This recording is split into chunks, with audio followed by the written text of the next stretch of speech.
안녕하세요. 김어준의 뉴스공장 명절 특근을 맡은 양지열입니다. 10월 5일 오늘은 사실 제 생일입니다. 많은 분들과 생일을 함께하라는 배려로 네, 고맙습니다. 제작진의 이 센스 고맙습니다. 예, 많은 분들과 생일을 함께하라는 공장장의 배려로 새벽 근무를 하고 있습니다. 더도 말고 덜도 말고 한가해만 같아라고 합니다. 수확을 누리며 분주한 삶의 한 자락을 자축하는 마음이겠죠. 그렇지만 함께할 수 없는 분들도 참 많습니다. 음식 차림에 수고롭기만 했던 분들, 원활한 교통을 위해 애쓰는 운송기사 공무원분들, 대기업만큼 쉴 수 없는 중소기업 종사자들, 긴 연휴만큼 오히려 한숨만 긴 자영업자들, 그리고 또 명절이 더 외로운 많은 분들. 진짜 명절이라면 너나 할 것 없이 배부르고 따뜻한 날이어야 할 겁니다. 며칠 더 남은 날 주변에 마음 나눌 곳을 찾아보면 어떨까요? 김어준의 뉴스공장 명절 특근은 귀경길 피곤할 땐 든든한 비락식혜로 재충전, 깨끗하고 안전한 에너지로의 전환 한국지역난방공사, 국민과 함께하는 든든한 행복에너지 한국전력, 생활 속 불합리한 차별 법제처에 신고하세요 차별법령신고센터, 올해에도 가족을 위해 국가건강검진 꼭 받으세요 국민건강보험공단, 서민의 원스톱 금융파트너 1397 서민금융통합지원센터, 대한민국의 아끼는 물 제주 삼다수, 고향 가는 길 안전운전이 최고의 보험입니다. 더케이 손해보험 에듀카, 도착은 빠르게 가는 길은 편하게 U+1 내비와 함께합니다.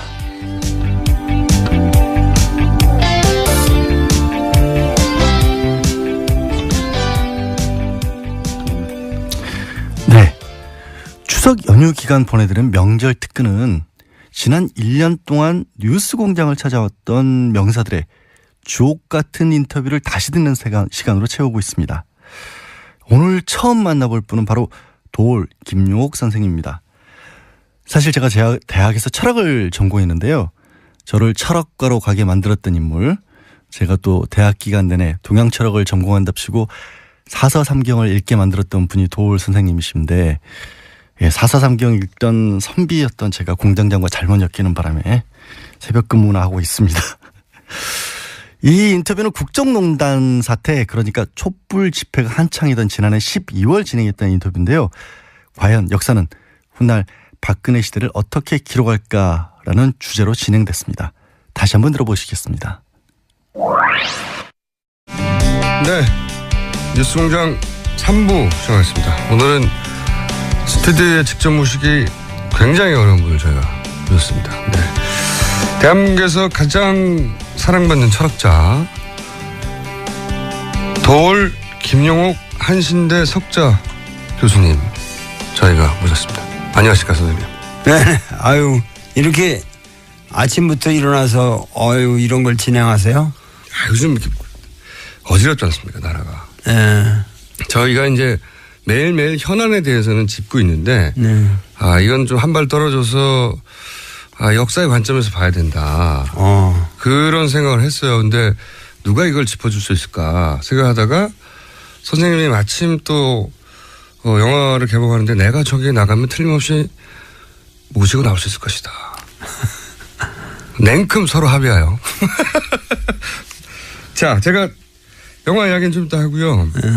최근에 이제 대통령이 직접 3번이나 국민들 향해서 담아냈지 않습니까? 여기 말들이 많습니다. 선생님은 어떻게 보셨어요? 그래서 연쇄 방화범이 아닌 연쇄 담화범이라는 말이 있더라고. 근데 정말 3차에 걸친 담화가 정말 연쇄 담화범 수준이죠. 그래서 국민들이 뭔가 우리 대통령께서 품위가 있고 그래도 우아한 분으로 생각을 오랫동안 그렇게 믿어왔습니다. 예. 했던 사람들도 요즘은 좀 정신질환이 있으신 분이 아닌가라고 다들 그런 정도로 이걸 사태를 심각하게 보고 있고, 그 말은 지금 뭐냐면은 당신 스스로 문제를 정확하게 파악할 능력이 없고 예. 그리고 모든 담화가 그분 자신이 쓴 것이라고 믿는 사람은 아무도 없고 예. 그러니까 결국 그 담화 세 차례의 담화라는 것은 아직도 그를 둘러싸고 있는 청와대의 수준을 반영하는 거죠. 근데 거기에 가장 국민들이 분노하는 것은 우리나라는 어떻게든 이게 유교 국가예요. 유교 국가라고. 이 조선 왕조로부터 이 유교 국가라는 거는 이 치자의 도덕성이 가장 중요한 거란 말이에요. 통치자의 도덕성이. 근데 도덕적으로 정말 그 가슴을 열고 자기가 잘못했다고 하는 것을 시인하는 자세가 0.000000001%도 없으니까 거기에서 국민들은 아주 분노를 느끼는 것이고 그리고 그 과거에는 그러한 박 대통령의 태도에 대해서 이제 국민들은 지금 뭐 아까도 김성태 의원님이 여러 가지 말씀을 하신 것 같은데 그런 모든 걸 떠나서 국민들의 마음을 달랠거나 그 대통령으로서 민의에 보답한다고 하는 하등의 지금 의사 표시가 없는 겁니다. 그러니까 이런 상황에서 그 과거에는 우리가 이제 5.18을 거치면서 비로소 민주 이 항쟁이라는 게 시작됐는데 80년 6월 항쟁. 네, 그래가지고 그 80년대 6월 항쟁 때만 해도 그 우리의 투쟁 목표가 단순했어요. 왜냐하면은 이 전두환이라는 분이 대통령이라는 직위에 앉아 있다는 것 자체가 그게 뭐 일종의 강탈이라고 그럴까 국민들 느낌에 앉아서는 아니 될 자리에 앉아 있다고 봤단 말이에요. 그 자리가 국민들이 뽑은 적도 없고 그러니까 뭐냐면 그 사람을 거기서 몰아낸다고 하는 그 자리가 그 정명 그게 맞지 않는 사람이 앉아 있으므로 그런 사람을 그 자리에서 밀어낸다고 하는 그러니까 투쟁 목표가 단순하게 외제화돼 있었다고. 근데 지금은 이것이 아주 국민 전체가 우리가 살아온 모든 제도가 이게 완전한 사기였다고 하는 자각이 생긴 거예요. 그렇죠. 속았다 한마디로 말해서. 그렇고 과거와 그 전두환 때와는 달리 박근혜는 그래도 우리나라 헌정 질서를 통해서 국민 다수가 뽑았다. 그래서 그 자리에다가 일단 우리는 그 정당성을 부여해 줬다. 처음에. 근데 그거를 배반했다 할 때 그 배반은 그 인간에 대한 배신감일 뿐만 아니라 자기 국민들 개개인들이 전부가 스스로에 대한 배신감을 느끼고 있는 거예요. 지금. 내가 무슨 짓을 했는가. 그렇죠. 그러니까 이것은 그 인류 역사상 불란서 혁명도 이런 식으로 진행된 건 아니거든요. 미국의 민주혁명도 이런 식으로 진행된 건 아니에요. 어떤 차이가 있는 거죠? 전부 외제화되어 있는 미국의 독립선언이라는 거는 영국 놈들이 부당하게 밖에서 우리를 찍어 누르니까 그거 걷어내고 우리가 스스로 자립하겠다 이런 얘기 아니야. 그러니까 영국 놈들이요. 이거 전부가 외제화되어 있었어요. 싸울 대상이 밖에 있었던 거죠. 밖에 있었죠. 근데 전 국민이 거의 100% 스스로와 투쟁을 해가면서 이 어려운 게임을 해나가고 있는 것은 인류 사상 유례가 없다. 과거에는 우리 뜻과 상관없는 사람들이 거기에 앉아 있었고 혹은 뭐 미국 그 당시 식민지인들의 보기에는 영국 놈들이 싸울 대상이었고 전두환 대통령은 우리가 뽑지 않은 사람이었는데 이번에는 우리 손으로 뽑았는데 우리가 속았고 당했고 내가 무슨 짓을 했는가 여기에서 이게 큰 차이가 있다는 거죠. 여태까지 이승만으로부터 쭉 내려오는 사실 해방 후 우리나라 이 정치사라는 게 예. 해방 전이라는 것은 일제 식민지였기 때문에 그러니까 우리가 주권을 상실한 상태였잖아요. 예. 그러니까 거기서 우리가 정치사를 논할 수는 없고 우리가 우리 스스로의 독립국가로서의 정치사를 가진 이래로 예. 기본적으로는 이승만이라고 하는 사람은 네. 우리가 스스로 뽑은 사람이 아니란 말이야 그것도. 그건 미 군정화에서 자기들이 꼭두각시 같은 사람을 갖다 심은 거거든요 일체로. 예. 미국서 나 이승만이요 이러면서 들어왔으니까. 네. 그랬어요? 나 이승만이요. 이렇게. 네. 그러고 그냥 미국 방송 통해서 들어온 거예요 그냥. 선생님 방금 성대모사 하신 겁니까? 순간적으로. 그런데 예.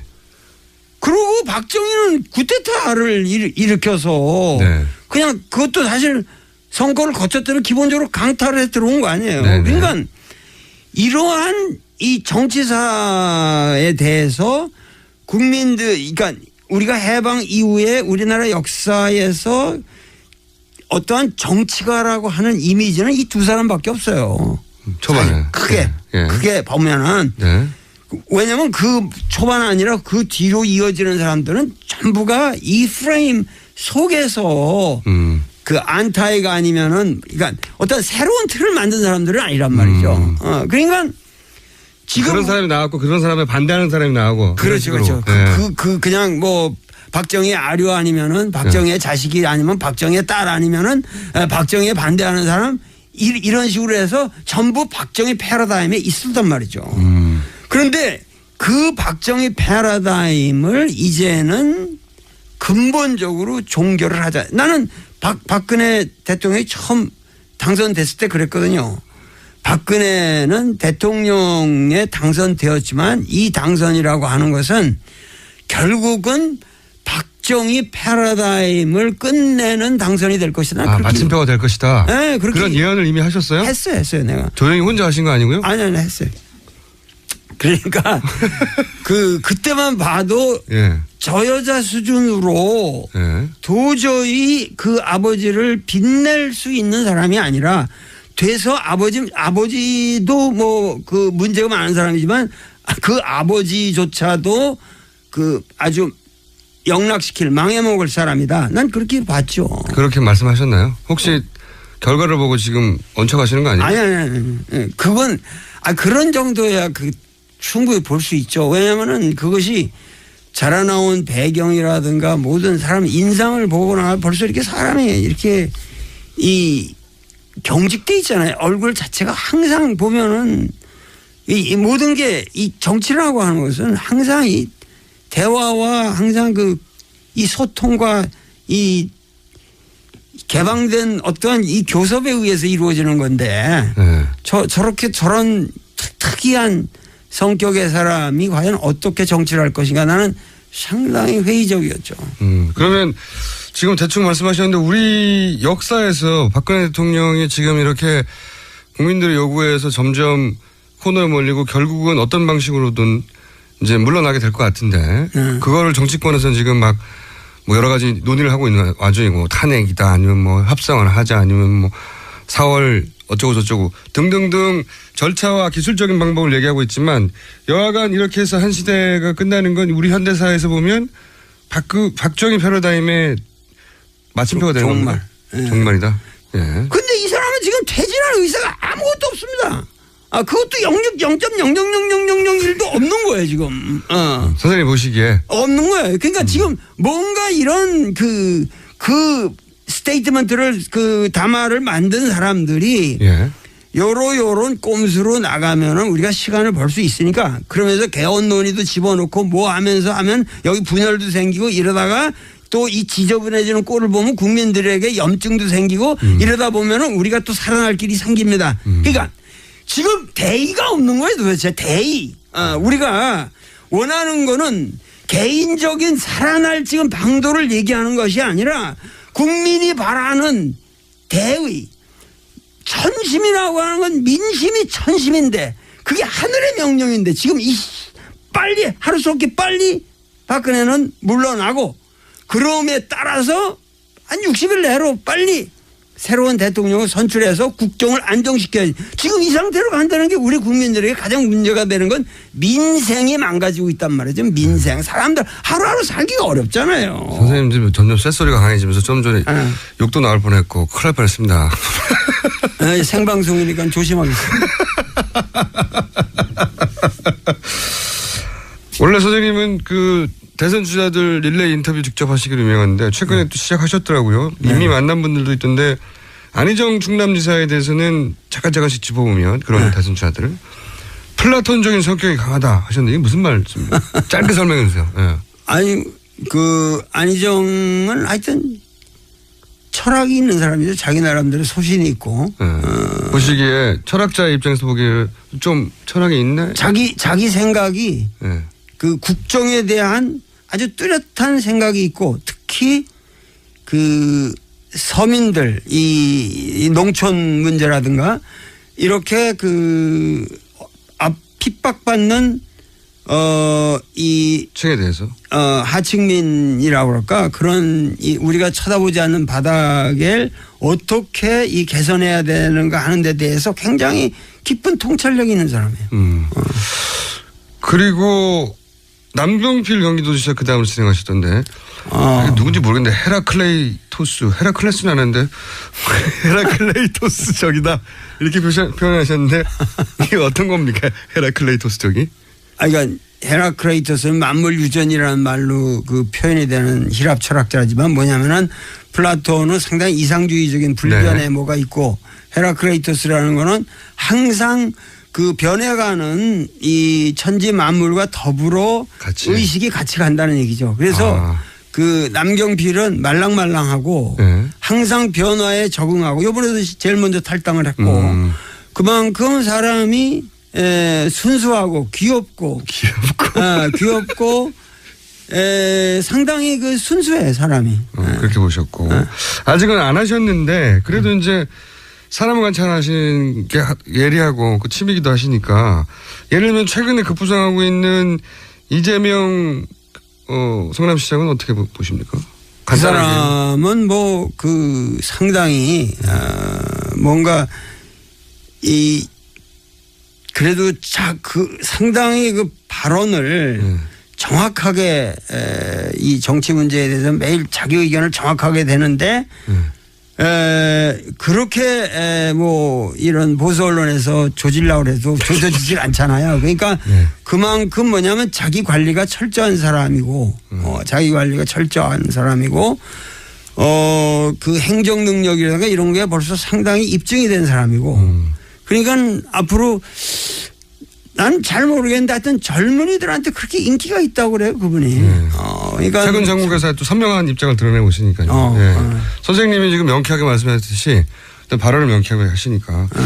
그러면 이 보수 진영에서 이제 최근 가장 두각을 나타내는 분은 김무성 전 대표 아닙니까? 유승민 전 원내대표도 있고 이 두 분에 대해서는 시간이 없어서 제가 짧게 여쭤보면. 난 그 두 분을 직접 만나서 이렇게 아직 대화를 못 했는데. 그렇군요. 김무성이라는 분은 만나면은 내가 만나서 얘기를 하면은 상당히 재미있을 것 같아요. 그래요? 재미는 있을 것 같아요. 근데 의외로 인간적으로는. 근데 너무 지금 그 무슨 이 개헌이라든가 자기 개인적인 이 대의를 위해서 우리가 헌신해야 되는 시점에서 이왕 불출마를 선언하고 비박에 이걸 표방했으면은 투철하게 그 신념대로 한번 나가서 국민들에게 확고한 국민의 의사를 반영하는 정치인의 자세를 한번 정확하게 보여달라는 거예요. 애매하게 꼼수를 놓을 생각은 말고. 시작했다가 이제 용문사배가 된 경우가 많이 있어가지고. 그러니까 항상 그 사람은 대의를 못 보고 항상 대의를 표명하면서 사람이 보기에도 덩치도 좋고 이렇게 대의를 향해서 움직이는 것 같으면서 결과적으로 항상 자기 개인의 영달을 너무 치중하는 측면이 있지 않나. 그런 이미지를 하시는 거죠. 한번 만나봐야지 결론이 나겠네요. 유승민 전 원내대표는 어떻게 보십니까? 그분도 마찬가지죠. 지금 상당히 중요한 입장에 계시니까. 그리고 그분이 말씀하는 걸 보면은 상당히 정확하게 사태를 관망하고 있고 추진하고 있고 난 그분에 대해서 상당히 존경을 표하는데 그분도 과거에는 박근혜를 대통령으로 만드는데 뭐 1등 공신이었던 사람이니까 그러니까 그러한 여러 가지를 볼 적에 지금 보다 선명하게 자기 입장을 일관해서 박근혜를 탄핵하든지 이 정국의 개인을 돌보지 말고 일단은 이거를 마무리 지는 어떤 새로운 국면을 만들어 놓고 거기서 그런 새로운 아리나에서 격투를 하더라도 새로운 격투를 하자. 이런 식으로 확실한 자세들을 보여달라는 거예요. 문재인 전 대표는 어떻게 보십니까? 왜 웃으십니까? 글쎄 문재인 대표에 대해서는 내가 얘기하기가 참 어렵지만은 상당히 사람이 좀 순진한 사람이죠. 어떤 의미에서 그렇습니까? 아니 사람 심성이 착해잖아요. 만나서 이렇게 얘기하면 정말 착하고 그 사심이 없어요. 그 사람은. 근데 뭐냐면 매사에 어떤 그 날카로운 정치적인 판단이 좀 부족하게 느껴질 때가 있잖아요. 이런 시국에 왔을 때 명쾌하게 빨리 결론을 내야 되는데 빨리 빨리 안 된다. 그리고 그것이 어떠한 이 긍정적인 결과를 가져오는 방향으로 상당히 이렇게 진행을 빨리빨리 시켜야 되는데 좀 답답하시군요 보시기에. 그냥 너무 착해서 그래요 사람이. 착해서. 재밌게 얘기하다가 시간 거의 다 돼버렸네요. 그러면 애초에 이제 모신 거는 제가 미끼로 던진 거는 나의 살던 고향 영화 얘기였는데 요거 언제 하는지만 알려주세요. 언제 하는지. 지금 상영을 하고 있고. 네. 이거는 고구려 발에 남들이 안 가본 그 유적들을 내가 연변대학의 그 교수로 있으면서 어렵게 찾아다니는 그 피눈물 나는 여정이에요. 그거를 그냥 찍은 거거든요. 그래서 진실한 거고 전부가 현장에서 내가 멘트한 걸 가지고 이 영화가 구성이 됐고. 다큐죠. 네. 다큐로. 그러고 이것이 지금 전국에 80여 개 관에서 상영 중이고 절차 뒤에. 그런데 나는 고등학생 3학년들 요새 이게 학사 일정이 끝났으니까 단체 관람 같은 걸 해서. 호객행위 하시는 겁니까? 아니, 호객행위가 아니라 역사의식. 지금 이 국정교과서라든가 이런 여러 가지 문제를 볼 적에 어떻게 우리가 역사를 인식해야 되느냐. 우리 역사가 과연 뭐냐. 지금 이 고구려 패러다임의 발의 문제가 그 옛날 얘기가 아니라 오늘 우리 이 시점에 있어서 우리 역사를 보는 시각을 얘기하고 있는 거예요. 알겠습니다. 자, 지금까지 도울 선생님이었습니다. 감사합니다. 네, 감사합니다. 예, 박근혜 대통령이 당선될 때 이미 박정희 시대 패러다임의 마침표가 될 것을 예감했다. 철학자가 예언자는 아니시지만 이 말씀은 큰 울림으로 지금 다가오네요. 다시 들어봐도 당시 정치인들에 대한 분석들이 좀 그 귀에 좀 꽂히고 그랬던가 실제로 그럴까 하는 생각도 드는데요. 위대한 철학자도 제자에 대한 좀 애착은 좀 다른 것 같아요. 안희정 충남지사 본인의 학과 제자였다는 이유로 유난히 좀 따뜻한 마음을 보여주신 것 같고요. 문재인 대통령 당시 이제 경선 후보였으니까 착하기만 해서 정치적 결단이 좀 부족하다라는 식으로 얘기를 하셨는데 지금은 어떻게 문재인 대통령이 다시 평가를 하실지 한번 다시 여쭤보고 싶기도 합니다. 네, 도올 김용옥 선생님의 얘기처럼 역사가 훗날 박근혜 시대를 과연 어떻게 기록할지 조만간 어쩌면 판결이 나올 수도 있고요. 제가 생각했을 때는 판결이 조금 미뤄질 것 같기도 합니다. 박 전 대통령에 대한 판결이. 일단 판결 이후 박 전 대통령 시대 그리고 문재인 대통령 시대에서 다시 한번 말씀 들어봤으면 합니다. 교통정보 연결해 보겠습니다. 김호준의 뉴스공장 명절 특근. 오늘 새벽에 제가 출근할 때는 정말 시내 교통 상황은 좋더라고요. 하지만 또 우리가 점검을 해봐야 되지 않겠습니까? 이건 문자 보내주신 분들이 많은데요. 야, 이거 옛날 거 틀어주는 거 아니야라고 궁금해하시는 분들이 계십니다. 추석 연휴를 맞아서 지난 1년 동안 했던 인터뷰들 중에서 명작들만을 엄선해서 다시 들려드리고 있는 겁니다. 원래 명절에는 주말의 명화 이런 거 있지 않습니까? 추억의 명화 이런 거 틀지 않습니까? 네, 김효녀님 로마에서 자정에 듣고 계신다고요? 주소연님은 시드니에서 아침 9시에 출석 체크하셨다고 문자 보내주셨습니다. 세계로 뻗어나가는 뉴스공장입니다. 장기영님, 김국하님, 2497님 생일 축하해 주셔서 고맙습니다. 네, 공장장 찾는 문자들이 조금 있습니다. 예, 모릅니다. 저도 어디서 어디 가서 고기 먹고 있겠죠. 저도 어제 우리 어머니가 고기 주셔서 많이 먹고 왔습니다. 악덕 공장장 그만 찾으시고요. 오늘 내일은 저와 함께 하십니다. 샵 0951로 문자 보내주시기 바라고요. 짧은 글 50원, 긴 글 100원에 정보 이용료 붙습니다. 그리고 평소와 달리 추석 연휴 맞아 뉴스공장에서도 푸짐한 선물 준비하고 있습니다.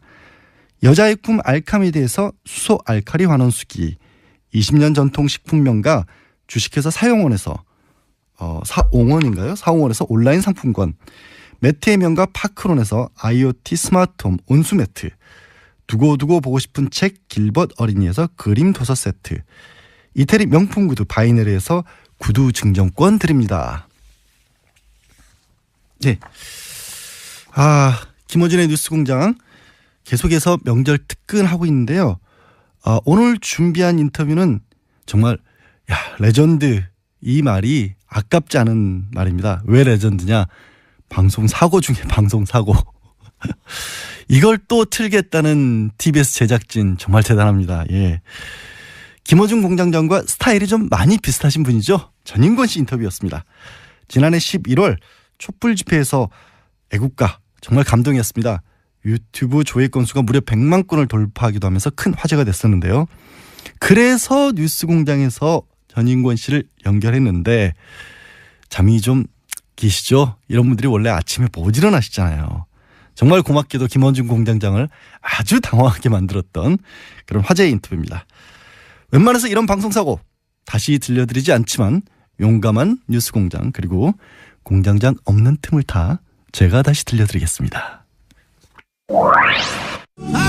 방금 들으신 그리고 지금도 듣고 계신 애국가는 지난 19일 집회에서 불려진 겁니다. 크게 화제가 됐고 이 애국가 영상은 유튜브에서 100만 번 이상 조회가 됐는데요. 이 노래를 부른 가수 전인권 씨를 연결해보겠습니다.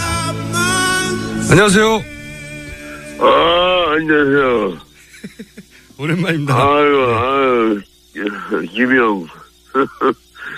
유명이요? 저보고 유명하다고 하시나요? 농담을 해봤어요. 네.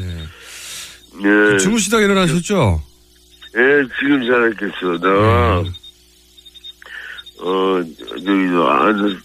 한 시간 전에 깼다가 또 잠이 들었네. 네. 그래서 저희가 인터뷰 하시기로 했는데 전화를 안 받으셔가지고요. 저희 작가들 요즘 네. 왜 이렇게 멋있어져요? 응? 진짜 멋있어져. 저 잠시 인터뷰를 진행하겠습니다. 예, 알겠습니다. 죄송합니다. 예. 주무시다가 원래 이렇게 새벽 작업을 하시고 아직 주무실 타이밍인데 제가 깨웠어요. 죄송합니다. 한동안 잠깐 이제 새벽 작업하고 잠깐 잔다는 게 오늘 좀 알겠어. 언제 공연이 있어가지고. 공연이 있으셔가지고요. 예. 예. 예. 저도 발음이 세계로 유명한데 참 그 집회 때 말이죠. 그때 물론 집회 때 예. 공연 워낙 많이 하셨지만 100만 명을 앞에 두고 공연하신 건 이번이 처음이시죠? 그렇죠. 네. 처음이죠. 100만 명 앞에 두고 무대 쓰니까 기분이 어떠셨어요? 좋았어요. 좀 설레고. 네. 내가 가수인가 보다. 이 올라온 거 보니까. 예. 가수인가 보다. 그런 생각을 했어요. 네. 저희가 노벨식 전화를 드렸네요.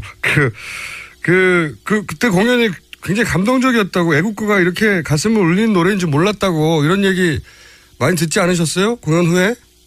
예, 나도 그런 생각하면서 불렀어요. 그게 원래는 이제 세월호 때 네.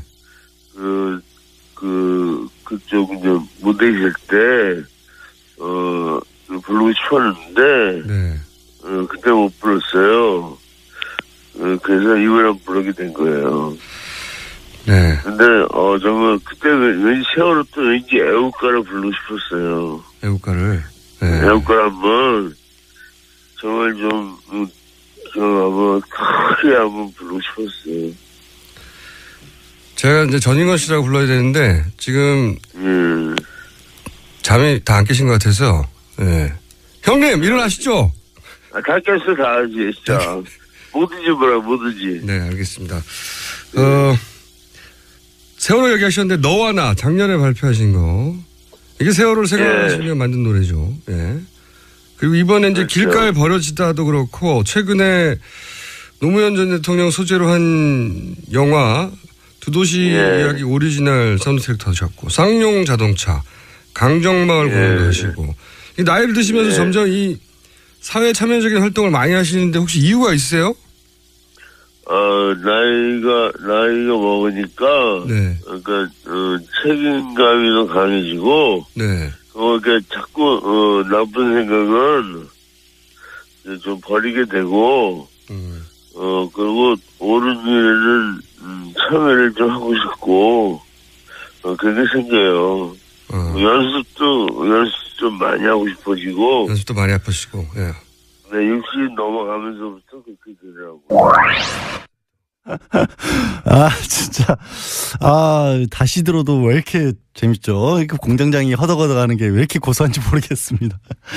근데, 뉴스 공장이 공장장만으로 돌아가지 않는다는 걸 명확하게 보여주는 일이 벌어졌죠. 제작진이 이걸 더빙 버전을 준비했다는 겁니다.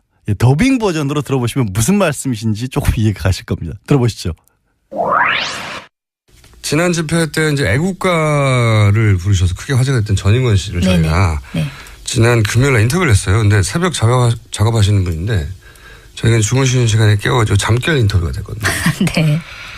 안 그래도 많이 드린 분인데 제가 무슨 말을 들어도 당황을 안 하는 사람인데 일단 그 전제가 상대방 말을 알아들어야 되거든요. 네. 그래서 질문을 못 알아들으셨군요. 그래서 당시 뭐라고 했는지 못 알아들었다는 분들이 많아서 저희가 AS로 그때 무슨 얘기 했는지를 잠시 정리해서 들려드리겠습니다. 전인권 씨를 연락하겠습니다. 안녕하세요. 안녕하세요. 원래 이렇게 새벽 작업을 하시고 아직 주무실 타이밍인데 제가 깨웠어요. 죄송합니다. 예, 새벽 작업하고. 제가 새벽 작업을 하고 잠깐 잔다는 게 어제 공연이 있어가지고. 공연이 있으셔가지고요. 예. 지금 잠이 다 안 깨신 것 같아서 형님 일어나시죠. 다 깼어 다 하지. 깼습니다. 이제 진짜 뭐든지 물어보세요. 이 나이를 드시면서 점점 이 사회 참여적인 활동을 많이 하시는데 혹시 이유가 있으세요? 나이가 먹으니까. 그러니까 나이를 먹으니까 책임감이 더 강해지고 옳은 일에 참여를 하고 싶더라고요. 좀 하고 싶고. 그런데 집회하실 때 이 박사모 활동하시는 분들이 혹시 때리면 그냥 맞아라. 중간에 이런 말씀하셨어요. 왜 그런 말씀하셨어요? 그래야지 그 친구들이 때리다. 그래야지 그 친구들이 우리가 때려도 가만인데 우리가 할 일이 없어지네 하고 생각하게 될 것 같았어요. 중요한 건 평화예요. 박사모와 싸우게 되면 계엄령 같은 그런 큰 일이 벌어지지 않을까 걱정도 되고. 알겠습니다. 오늘 여기까지 하고요. 저희가 다음에 한 번 더 모셔야 될 것 같습니다. 예. 우리말을 우리말로 더빙한 방송 사상 최초의 사례로 앞으로 길이 남지 않겠는가. 그래서 다음에는 직접 스튜디오에 모시고 좀 더 또박또박한 목소리로 하기로. 네, 제가 정신을 빨리 차려야지. 다시 들어도 정말 명작입니다. 마치 뉴스공장에 인공지능이 나타난 그런 느낌이었어요. 방송 사고도 웃음으로 만들어주는 뉴스공장 제작진의 노고 제안합니다. 계속해서 문자 많이들 보내주고 계시네요. 진영재님, 양언니는 혼자 있으면 재미없는 듯 저라도 놀려드려야 하나. 놀리지는 마시고요. 같이 놀아주신 건 재밌습니다. 예, 3119님, 양언니 반갑습니다. 물론 생일도 축하드리고요. 공장장과의 케미도 좋지만 혼자 진행하시는 것도 아주 좋으네요. 네, 저도 혼자가 더 좋습니다. 뉴스공장에서 제일 좋아하는 코너가 오프닝과 불친절한 에이스인데 오늘 양언니 오프닝 멘트도 기대한 만큼 좋았습니다. 네, 고맙습니다. 김호준의 뉴스공장 명절 특근 프로그램 협찬 계속해서 하고 있죠. 귀경길 피곤할 땐 든든한 비락식혜로 재충전, 깨끗하고 안전한 에너지로의 전환 한국 지역 난방공사, 국민과 함께하는 든든한 행복에너지 한국전력, 생활 속 불합리함 차별 법제처에 신고하세요. 차별법령 신고센터, 올해에도 가족을 위해 국가건강검진 꼭 받으세요. 국민건강보험공단, 서민의 원스톱 금융파트너 1397 서민금융통합지원센터, 대한민국이 아끼는 물 제주 삼다수, 고향 가는 길 안전운전이 최고의 보험입니다. 더케이 손해보험 에듀카, 도착은 빠르게 가는 길은 편하게 U+1 내비가 함께합니다. 이런 식의 프로그램들 협찬 멘트는 저는 진행하면서 처음 읽어봤거든요. 왠지 뭐 다른 방송들 같은 거 해도 될 것 같은 그런 느낌이기도 하고, 광고 협찬 같은 것도 많이 들어오니까 좀 신선하기도 하고요. 네, 마지막으로 문자 하나만 더 읽고 다음 진행해 볼까요? 신채연님, 역시 최다 출연자의 위험, 안정적인 진행이 빛나네요. 굿세어라 양언니. 사실 솔직히 말씀드리면요, 제가 좀 전에 시간을 몇 분 조절을 실패를 해서 문자를 먼저 읽고 프로그램 협찬을 드려야 했었는데 약간의 실수를 하고 있는 중이었습니다. 3792님, 전인권 씨 목소리도 들을 수 있고 정말 반가웠어요. 추석 명절 차례 끝나고 오늘 시골에 농사 짓고 계신 7순 넘으신 친정 부모님께 내려가려고요. 저희 시골에 농사 짓고 계신 7순 넘은 부모님께서는 오랜 농사일에 굵은 주름살이 가득하시고 마른 나무처럼 야위어진 모습 보면 가슴 아파요. 부모님께서 좋아하시는 맛있는 음식 사가지고 내려갈게요. 많이 사랑해요. 정감이 넘치는 문자였습니다. 근데 이렇게 긴 문자를 저는 하필 또 띄어쓰기가 없는 문자를 고르는 바람에 잘 띄어서 읽은 제 스스로를 축하하면서 걱정이 많으셨던 분들, 그리고 이제 아직 남은 걱정, 명절이 걱정이신 분들, 또 긴 휴가 끝나올 때쯤이면 왠지 좀 허전하기도 하잖아요. 그래서 틀어드립니다. 걱정 말아요 그대, 전인권 씨 목소리로 듣겠습니다. 저는 8시 6분 다시 돌아오겠습니다. 네, 김호준의 뉴스공장 명절 특근, 양지열 변호사와 함께하고 계신데요. 뉴스공장이 처음으로 방송통신위원회로부터 징계를 받은 게 조금 전에 소개시켜드렸던, 다시 들려드렸던 전인권 씨 인터뷰였다라고 합니다. 정말 민감한 정치 이슈를 많이 다뤄서 늘 조심스러운데 정작 징계를 받은 건 전인권 씨 인터뷰였다라고 하는 그런 슬픈 소식을 들려드리고요. 문자들 많이 보내주고 계십니다. 6564님, 양언니 목소리와 전인권 목소리가 어찌 이리 잘 어울리나요?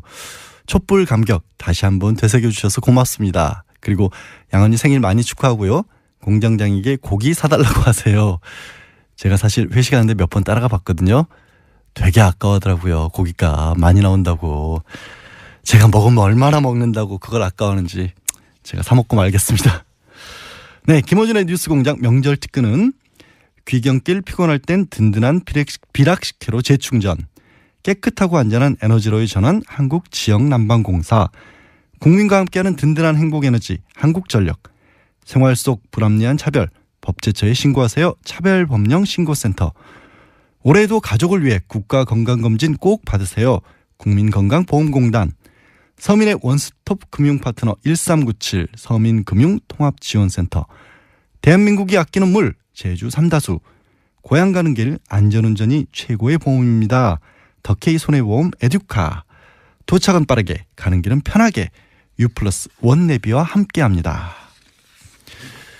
네, 뉴스공장 명절 특근에서는 다시 들어보는 명작 인터뷰 들려드리고 있는데요.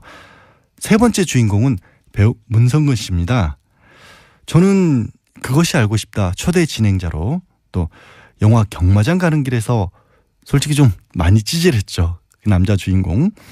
그리고 늦봄 문익환 목사님의 아드님으로서 또 노상모 활동에 앞장서온 개념 배우, 정말 명품 배우로 그렇게 기억만 하고 있는데요.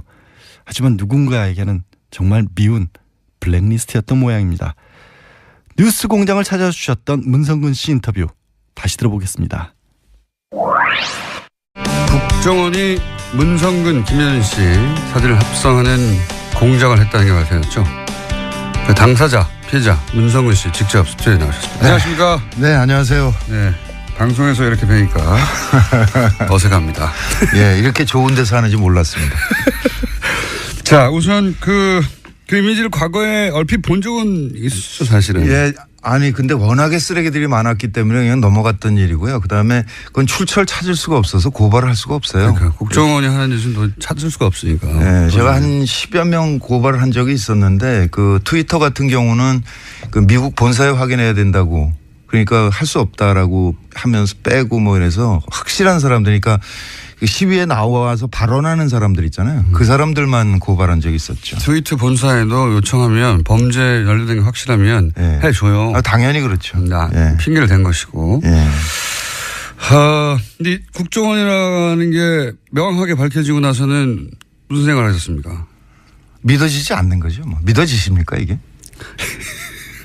아니 저는 사실 일베 중에서도 네. 개쓰레기들만 하는 집단이에요. 그러니까 삐 여기 예 그렇죠. 아니면 당사자 입장에서 그렇게 말할 정도로 예.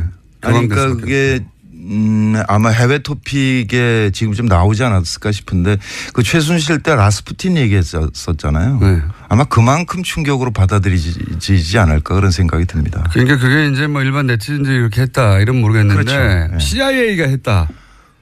CIA가 유명 배우 둘을 합성해가지고 그거 목적은 부시 정권을 지키기 위해서 했다. 이러면은 완전 전 세계 토픽이죠. 그 일베 정권이 계속 이어지는 거 아닌가라는 생각이 들어요. MB 정권의 성격이 일베였다면 그들이 이제 그런 공작으로 정권 재창출한 거죠. 그 일베 계속 이어졌고 그다음에 지금 뭐 새누리당 비상대책위원장이니까 그 양반이 청년들에게 일베 열심히 하라 그랬잖아요. 자유한국당. 예. 네. 그러니까 그런 심성으로 지금 그 양반들이 한쪽 정치 세력을 맡고 있다는 게 참담하죠. 자, 여기까지는 공식적인 논평이었고 실제 본인이 어떤 피해를 당했는가 네. 그 사이에 왜냐하면 그거는 공작의 일환이었을 뿐 실제 생업을 쥐고 흔들었잖아요. 그 8년 전부터 방송 출연이 안 된다는 거를 알았기 때문에 뭐 괴롭지는 않았어요. 그냥 뭐 그런갑다. 뭐 괴로워하시던데 사석에서는. 집 팔았어요. 집 있었으니까 뭐 먹고 사는데 문제 없는 거고. 네, 집을 팔아서. 네. 네. 웃으면서 얘기하지만 집을 집 팔았어 그러시다고. 저 그 단독주택 멀쩡하고 갖고 있었거든요. 지금 오피스텔로 옮겼으니까 뭐 충분하고요. 근데 저는 괜찮은데 저 때문에 딴 사람들이 피해받는 게 힘든 거죠. 그러니까 참여정부 때 제가 영화나 뭐 드라마나 뭐 이런 거 출연을 좀 했었는데 모든 회사가 세무조사를 받았으니까요. 아, 출연했던. 제가 출연했으면 이제 출연료를 줬을 거 아니에요. 그러니까 제 통장에 돈을 보낸 사람 회사는 모두 다 세무조사를 하더라고요. 그러니까 그 양반들한테 정말 미안하잖아요. 아, 참네. 네. 저도 사실 겪은 게 있기 때문에 저 이해가 가는 게 뭐 예를 들어서 티셔츠를 저희가 팔았어요. 회사에서. 아무것도 아니거든요. 네. 정말 영세한 업체예요. 조그마한. 거기도 세무조사를 했었으니까 문성근 씨를 출연시키고 출연료를 입금했던 모든 회사가 다 세무조사를 했다. 했죠. 근데 그거 잘 모르고 초반에는 그러니까 뭐 8년 전, 9년 전에, 10년 전에는 초기니까 잘 모를 수 있잖아요.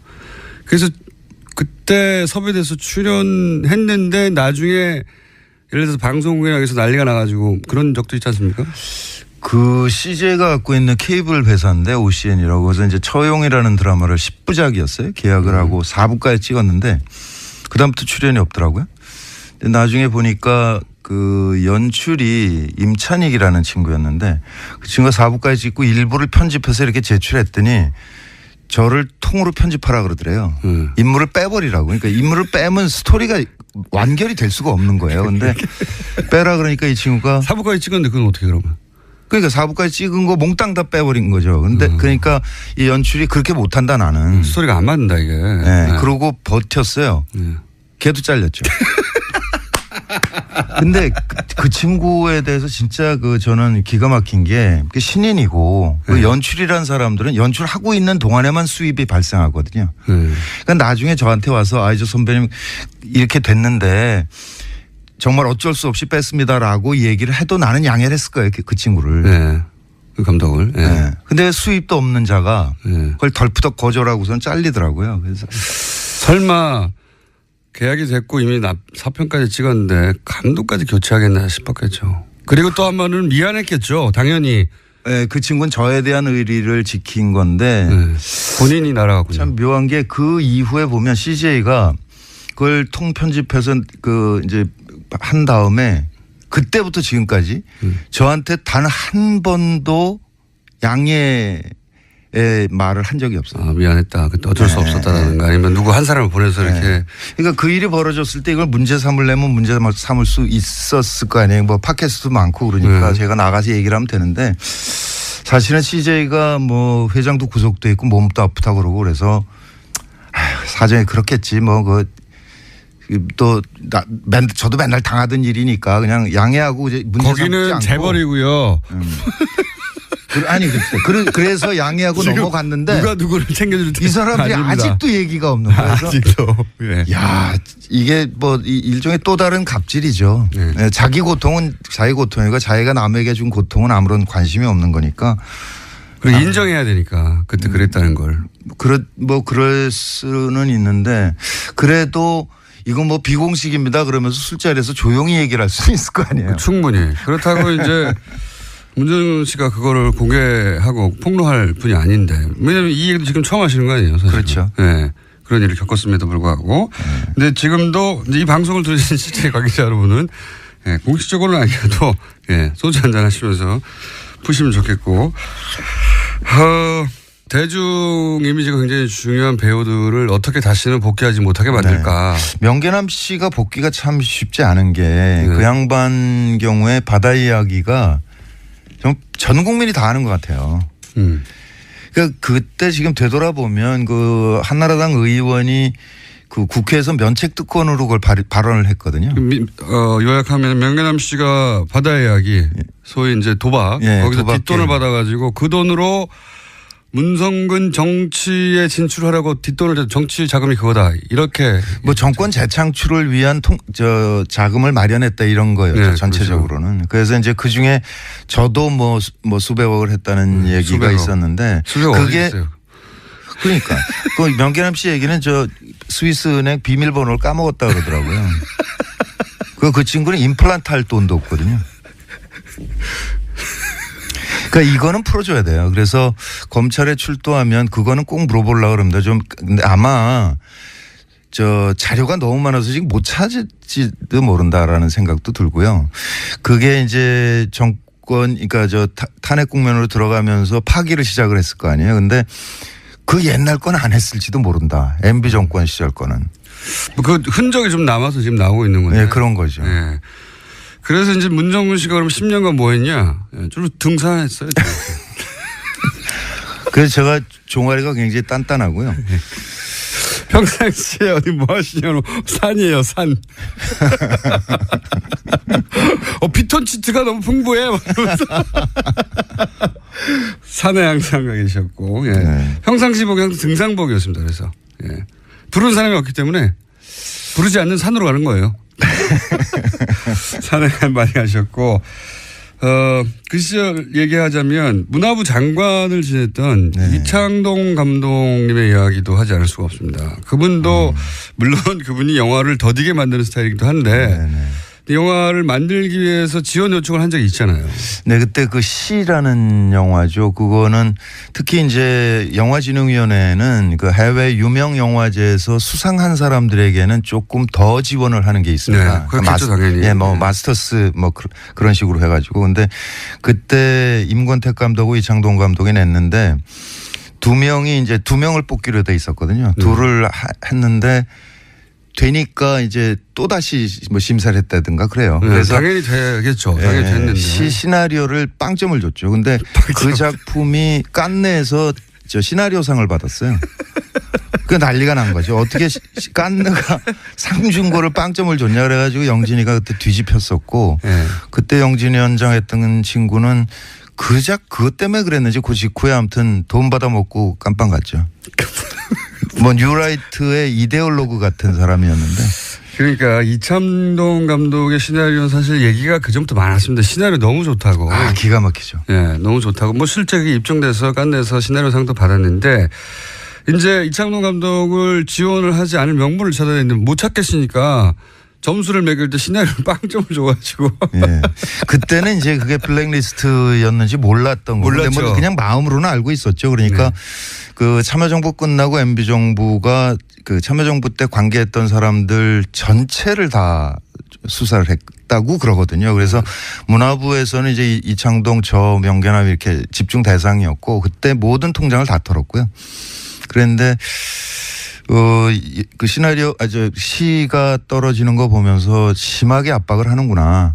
그거를 느꼈죠. 근데 상당히 워낙 이런 사안에 대해서 말을 안 하시는 분이라 누구한테 가서 하소연을 하거나. 네, 안 하죠. 네, 안 해서 그냥 아주 크게 불거진다기보다는 대중들은 그런 일 있었구나 하고 정도 넘어갔는데 영화계에서는 뭐 말도 안 된다고. 근데 지금 이제 블랙리스트 때문에 그 피해 사례도 사실 연기자나 진행자들 중심으로 나오지 감독들은 잘 안 나오는데 감독들 경우에 거절하면서 그 뭐 시나리오가 좀 부족합니다 이래 버리거든요. 그러니까 할 말이 없어요. 네, 그러니까 할 말이 없어지는 거죠. 거기다가 이제 그 모태 펀드라는 거 있잖아요. 네. 그거를 산자부 쪽에 있던 거를 영화 쪽에 끌고 들어온 게 접니다. 제가 영진이 부위원장을 한 100일 한 적이 있거든요. 그러니까 모태펀드라는 건 정부 산하기관이 10% 정도의 돈을 넣으면 민간이 90%를 넣어서 그렇죠. 펀드를 조성해요. 일종의 공적 문화자금이죠. 네. 그러면 이제 그 투자한 사람들이 한 명 간사를 보내서 투자 심사 회의를 운영하거든요. 근데 정부 측 10%에 대해서는 우리 때는 그 발언을 안 했어요. 파송을 안 했어요. 그 회의에. 아예. 정부 입김이 갈까봐. 네. 그러니까 아예 안 했는데. 문학에서 알아서 판단하라고. 그렇죠. 그랬는데 그 정권이 바뀌면서 파송을 시작한 거죠. 그래서 이를테면 그 영화에 송강호가 들어가 있다 그러면 송강호 러닝 개런티가 이렇게 많아. 그냥 그 한마디를 하는 거예요. 그 사람이. 그럼 눈치를 딱 채는 거죠. 딴 사람들은 원하지 않는구나. 그거 빼버리는 거죠. 송강호 씨 정도 되는 그런 레벨의 배우들도 그런 불이익을 알게 모르게 당했습니까? 변호인 이후에 그 친구 한 2년 당했죠. 근데 그 친구는 워낙에 이제 그 티켓 파워가 크니까 CJ가 안 하면 워너가 하는 거죠. 그 워너 브라더스가 투자하고 뭐 봉준호는 넷플릭스랑 했잖아요. 그러니까 일종의 국부 유출이죠. 그러니까 우리가 생산을 해야 되는데 우리가 생산을 거절해 버리니까 그 컨텐츠가 외국 자본가로 넘어가게 되는 거죠. 가장 최고 수준의 배우나 감독들도 그랬으니까 문성근 씨를 날리는 건 어렵지 않았겠죠. 네, 뭐 간단한 문제죠. 그냥 전화 한 통이거나 뭐. 헐리우드에서 픽업할 배우는 또 아니었지 않습니까? 그러니까 제가 한창 활동할 때는 연락 왔었어요. 제가 그러니까 영어를 외우면 이렇게 할 수는 있을 것 같은 사람으로 보였나 봐요. 그래서 몇 번 제안이 온 적은 있습니다. 아이고 제가 그래도. 맞아요. 10년 전에는 그 10년이면 그런 생각 안 했어요. 이번 드라마 보니까 그렇게 자글자글해요. 그래서 어디 댓글을 보니까 문성근 씨는 연기는 뭐 참을만 한데 너무 쭈글쭈글하다 이렇게.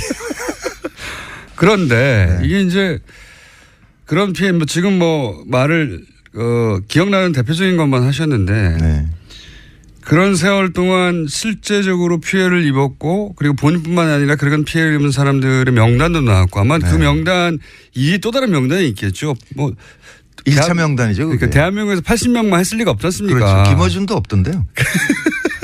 저는 대신 소송을 많이 당했잖아요. 그런데 그 분들이 그렇게 사실 정부 국가에 당한 것이고 그리고 경제적으로도 손실을 입었고 한 사람이 인간으로 자연인으로 생활도 잃었고, 그리고 배우로서의 직업적인 전망도 잃었고 너무 많은 걸 잃었지 않습니까? 네. 그리고 그게 국가의 부당한 폭력이었기 때문에 이제 소송을 하겠다고 선언하셨잖아요. 네. 실제. 그럼 민형사상 소송을 다 하실 생각이세요? 네, 다 해야죠. 사실 박근혜 블랙리스트 보면 문화부까지 내려간 거는 확인이 된 상태잖아요. 특히 이제 문화부 직원들은 자기 장관 날아가고 뭐 국장 날아가고 그러니까 열받아가지고 그 차징을 하고 있었던 거고 네, 그 덕분에 지금 이제 김기춘 씨랑 깜빵을 간 문화부 건데. 장관들이 큰 역할을 했죠. 그렇죠. 드러나는데. 그런데 지금 MB 블랙리스트는 국정원에서 만들어졌다는 사실만 수사 의뢰가 된 거거든요. 근데 그 이후에 그게 어떻게 실행됐느냐를 따져봐야 될 거 아니에요. 하나는 문화부를 통해서 영진이로 뭐 번역원에 우리 예를 들면 황석영 선배 이런 거는 번역 지원을 안 했거든요. 그런 식으로. 네, 그런 식으로. 꼼꼼하게 했어요. 아주. 예, 그거 내려간 게 있고 또 하나는 KBS, MBC 같은 공영방송이 있고요. 출연 못하게 하고. 또 한쪽에는 SBS나 뭐 CJ나 이런 그 민영 방송들이 있는 거잖아요. 그리고 영화에는 투자사가 있고 제작사가 있고 각각으로 다 압박이 내려갔는데 지금은 맨 위에 상층부에 만들어졌다는 사실만 수사가 되고 있는 거죠. 그러니까 이게 방송사의 대개 본부장이나 사장한테 직접 하거나 본부장한테 하거든요. 그러면 사장이 본부장에게, 본부장이 CP에게, CP가 PD에게. PD는 미안한 얼굴로 와가지고 이해해 주라 뭐 이렇게 하고 넘어가는 거거든요. 그러니까 이 중간 단계가 지금 빠져 있는 거죠. 그러니까 요거를 지금 사실 검찰이 인력이 부족한 상태일 거예요. 뭐 안원구 정장도 사람이 필요하다고 얘기하시던데 그러니까 너무 많으니까요. 너무 많으니까 지금 지금 수사를 못 하고 있는 거죠. 그러니까 우리가 그거를 고발을 하면서 동시에 KBS, MBC, SBS 노조에 이거 나중에 검찰에서 수사받지 말고 그냥 스스로 알려달라. 예, 정보를 취합을 해봅시다 우리가. 그러니까 나는 뭐 본부장한테 들었다. 본부장이 누구는 안 된다고 하더라. 그런 거 조각조각을 모으면 전체 그림이 만들어지지 않겠냐. 그렇겠네요. 그렇게 해야 이 수사도 그러니까 속도가 붙을 것이고 또 하나는 검찰이 지금 손이 못 미치고 있기 때문에 이거를 우리 쪽에서 좀 근거를 좀 만들어서 수사가 편하게 만들어주자. 이거 좋은 아이디어신 게 수사를 받아본 입장에서는 검찰도 그런 일정을 잡고 그 해당 PD나 혹은 본부장을 연락해서 언제 나오냐 조율하고 굉장히 시간이 오래 걸리거든요. 그렇죠.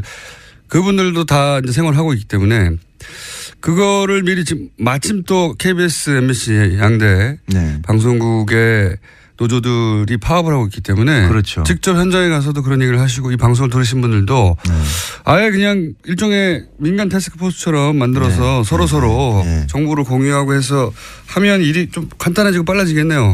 정보도 많이 모이고. 네, 지금은 일단 민변에 김용민 변호사가 붙었고요. 그다음에 최동욱 변호사께서 변호사라고 그러니까 되게 이상하네. 전 검찰총장. 근데 저는 역사 바로쓰기 차원에서 그분이 검찰총장 하는 게 맞았지 않습니까? 갑자기 또 정연주 선생이 KBS 사장으로 복귀하는 게 맞지 않습니까?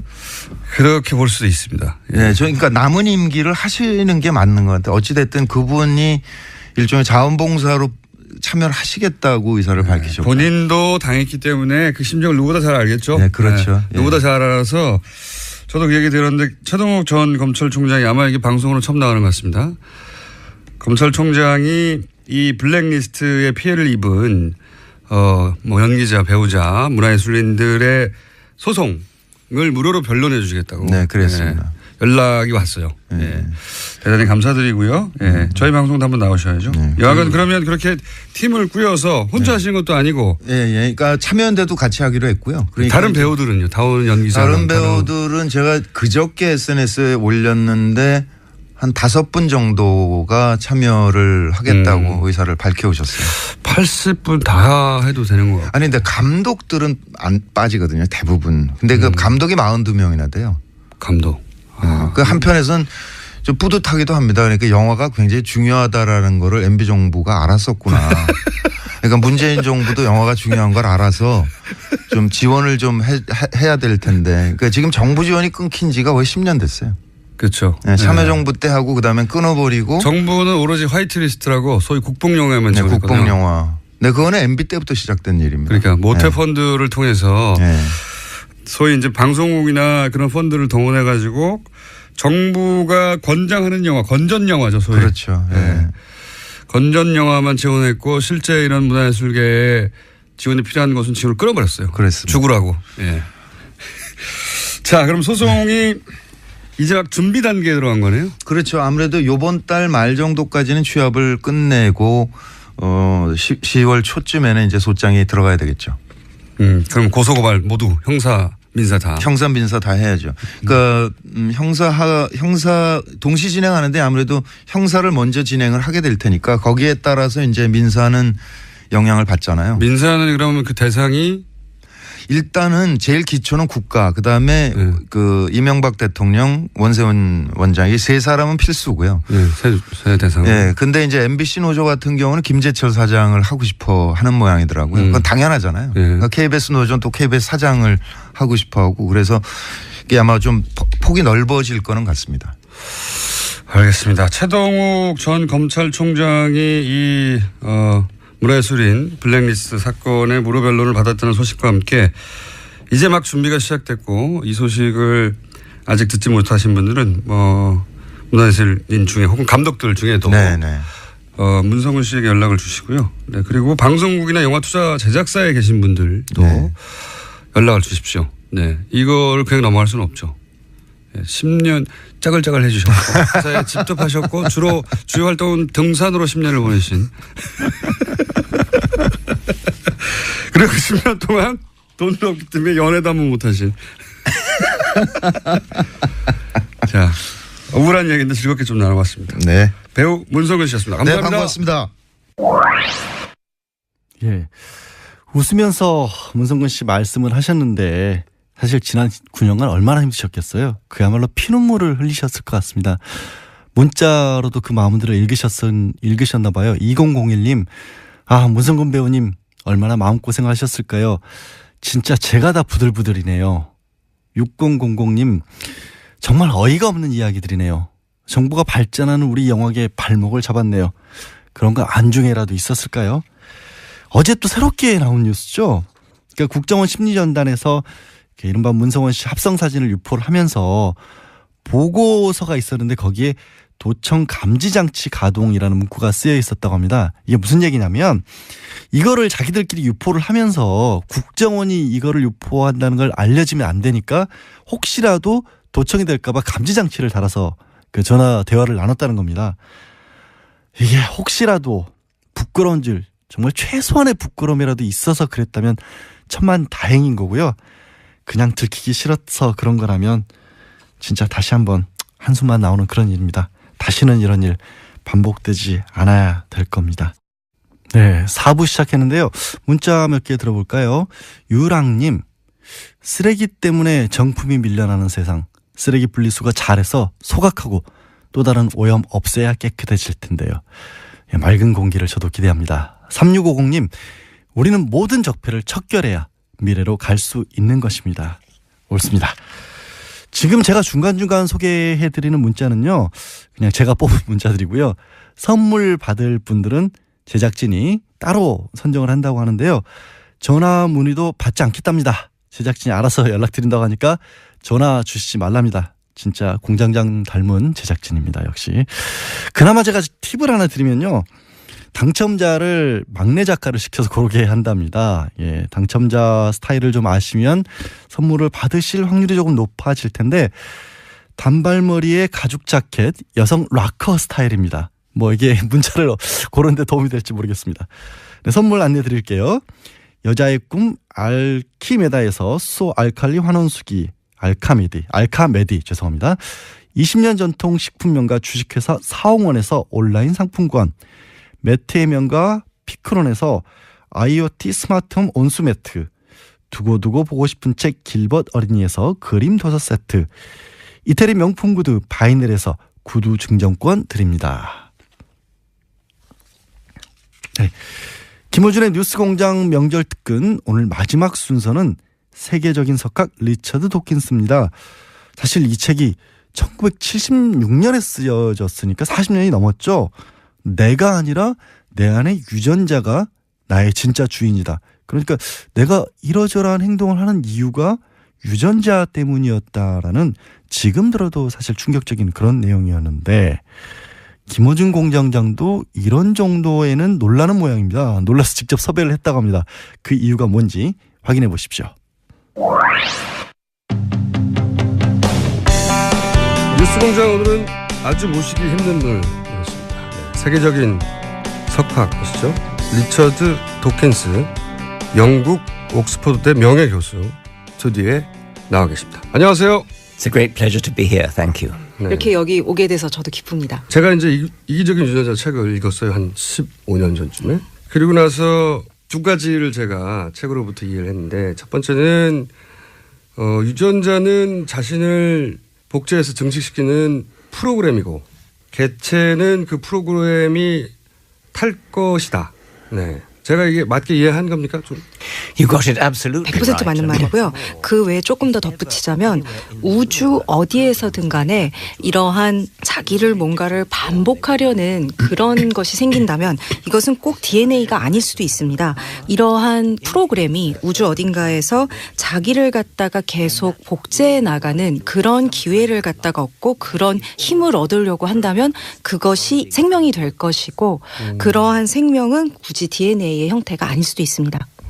자, 그럼 두 번째로 이 책을 통해서 제가 책에는 많은 얘기를 하고 있긴 하지만 이해한 것은 그렇게 이제 생물학적으로 유전되는 것 이외에도 문화적으로 전달되는 단위가 있는데 그게 밈이다. 그리고 이 밈이라는 개념은 본인이 직접 만드신 거죠? Yes, that's right. And that was 예, 그렇습니다. 그리고 제가 이 밈이라는 얘기를 한 것은 복제라는 것이 얼마나 일반적인 것인가. 예를 들어서 이런 다른 행성에서 이런 복제 행위가 일어나게 되면 이런 형태를 띌 수도 있다라는 그 일반적인 것을 갖다가 말씀드리기 위해서 제가 이 이기적인 유전자의 책을 그렇게 끝냈습니다. 꼭 DNA일 필요가 없다라는 거죠. 그래서 뭐든지 이게 밈도 좋고 뭐도 좋고 이렇게 자기를 복제하고 스스로 복제본을 만들어내서 그리고 이것을 운반자에 태우는 그런 형식으로 된다라는 것. 그것이 사실은 그 다윈의 자연 선택이 굳이 DNA가 아니고 진이 아니더라도 이런 형태로도 나타날 수 있다. 이런 얘기를 하고 싶었던 겁니다.